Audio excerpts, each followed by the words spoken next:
Zum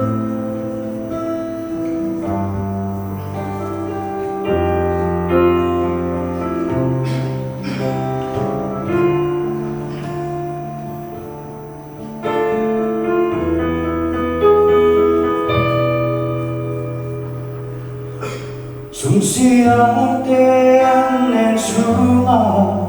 solo falite non suma Kovelni akin maloswa Yung mangay na sokangan Lalpagan na dyan ng so Kakinarik mo'y nag-iisi May donglit sa pagkaumi Nang imin ka kang nalo Sa tuanong mingpe Pagi Kavabaw sang tolong se Kamayan se Ikamo na pelo sa Kaharap ang haywaye Yang galing yung na Pinurama Katsong hone chunchu Ikamo na pelo sa Nuwake pahal ang may gani Nang inong thar Minsiang saka Sa buwan at sonatu Lego kahim na Soy love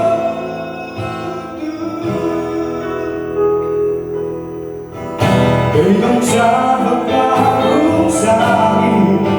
Ibang may natin din na Kamangan ako sa siyahin Nang hindi dyan ko'y virgin Sa manumingke Pangin Kapag sa tulong sa kanayan sa Ikaw na telo sa Kaharap ay waye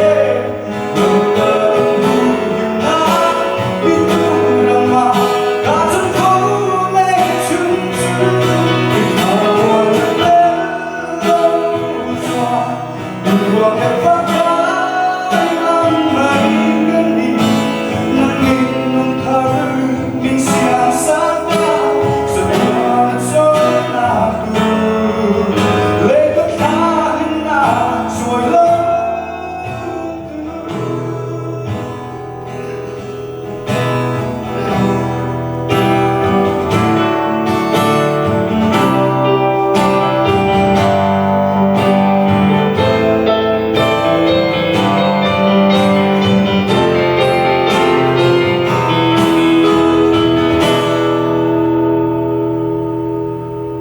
Sa tuanong mingpe